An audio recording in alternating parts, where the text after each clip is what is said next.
Seniors, stop for a moment before you open your refrigerator. There are some foods most of us toss into the fridge without thinking. But for certain foods, cold storage actually makes them worse, ruining flavor, texture, shelf life, and in a few cases, even increasing the risk of waste and foodborne illness. This video isn't about scaring you. It's about helping you protect your health and your groceries after 60 by storing food the way it was meant to be stored. Today, we'll look at 9 common foods seniors usually shouldn't refrigerate and what to do instead. Number 2 on this list surprises almost everyone. Before we begin, let me know in the comments, where are you watching from, how old are you, and which of these foods do you keep in the fridge right now? I rate as many comments as I can and use your questions for future videos. Let's get started. Number 9. Potatoes. Whole potatoes don't belong in the refrigerator. In very cold temperatures, their natural starches start turning into sugars. That can make cooked potatoes taste strangely sweet and affects how they brown when you roast or fry them. Cold also damages the cell structure, leading to grainy mashed potatoes and poor texture. Instead, keep potatoes in a cool, dark, dry place, like a pantry or cupboard. Use a paper bag, box, or open basket so air can circulate.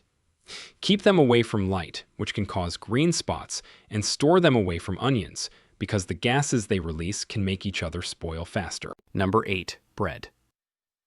Many people refrigerate bread to keep it fresh, but the opposite happens. In the fridge, starches in the bread reorganize, and it goes stale much faster.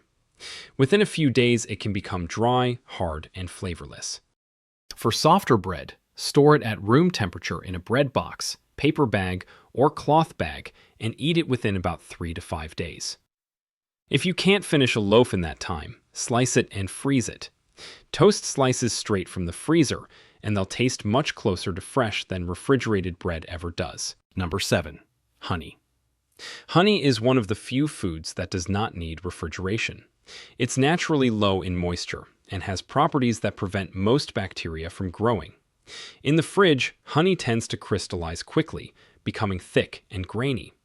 That's not dangerous, but it's harder to pour and use. Cold also increases the chance of condensation getting into the jar when you open it, and extra moisture is the one thing honey doesn't like. Store honey in a tightly sealed jar at room temperature, in a cupboard away from direct sunlight or heat. If it crystallizes, just place the jar in warm water and stir until it returns to a smooth liquid. Number 6. Coffee. If you enjoy your morning coffee, don't let the refrigerator ruin it. Coffee is very porous and easily absorbs odors. In the fridge, it can pick up smells from onions, leftovers, and other foods, which then end up in your cup. The fridge door opening and closing also causes temperature changes that lead to condensation on the beans, which dulls the flavor over time. Keep coffee in an airtight, opaque container at room temperature, away from light, heat, and moisture. Buy smaller amounts more often so you use them within a couple of weeks. If you need to store coffee longer, the freezer is better than the fridge, but only in well-sealed portions that you don't repeatedly thaw and refreeze. Number 5. Whole garlic bulbs. Whole, unpeeled garlic bulbs usually do best out of the fridge. Cold, damp conditions can make garlic sprout sooner, grow mold, and lose its sharp flavor. The cloves can become soft and rubbery, which changes how they cook and taste. Store whole bulbs of garlic in a cool, dry place with good airflow, like a ventilated basket or mesh bag.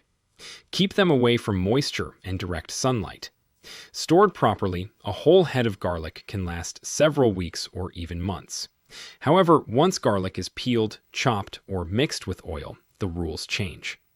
Cut garlic should be refrigerated and used fairly quickly because it's more vulnerable to bacteria.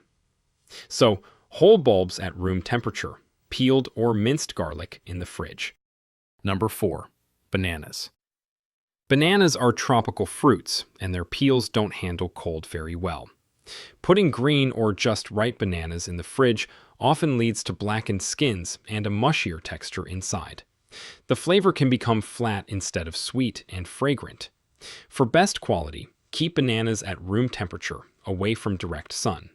You can hang them on a banana hook or lay them in a single layer to avoid bruising. To slow ripening, separate them from other fruit. To speed ripening, put them in a paper bag with an apple or another banana.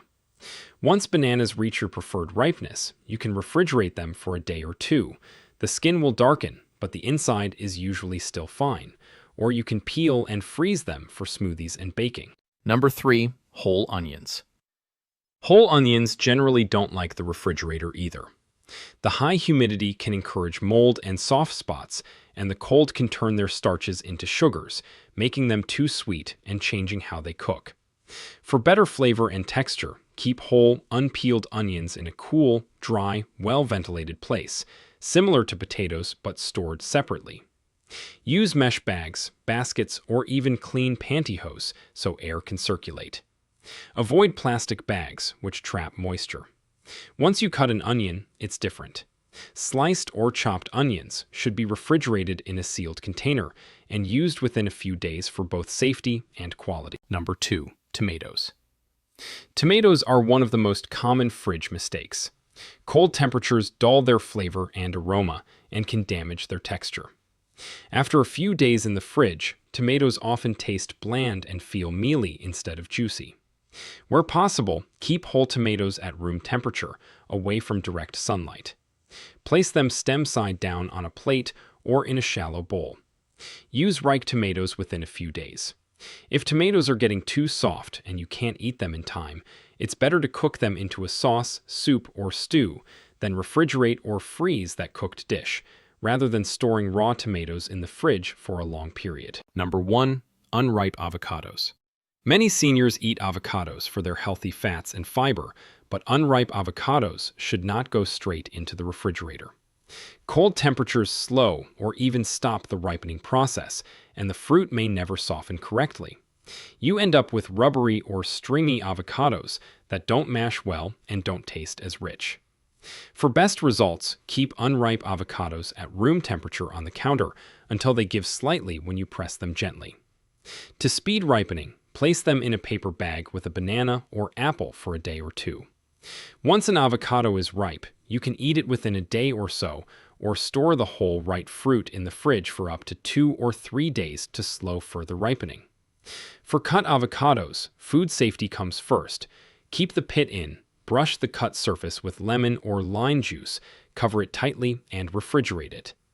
Try to use cut avocado within a day or two. Let's quickly recap the 9 foods seniors usually shouldn't refrigerate.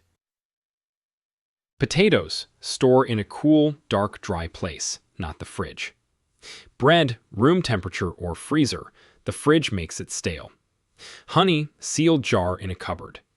Coffee, airtight container at room temperature. Whole garlic bulbs, cool, dry, ventilated. Cut garlic goes in the fridge. Bananas, room temperature. Freeze ripe ones for smoothies. Whole onions, cool and dry. Refrigerate only once they're cut. Tomatoes, room temperature until used or cooked. Unripe avocados, ripen on the counter. Refrigerate only once ripe or cut. Storing food properly helps you save money, reduce waste, and get the most nutrition and enjoyment from what you buy, which becomes more important as we get older. Which of these foods surprised you the most? Have you been refrigerating one of them for years without realizing there's a better way? Share your experience in the comments. Your story might help another senior feel more confident in the kitchen. If you found this video helpful, please like it, subscribe to Mental Wellness Theory, and turn on notifications so you don't miss our next senior health guide. Thanks for watching, and I'll see you in the next video.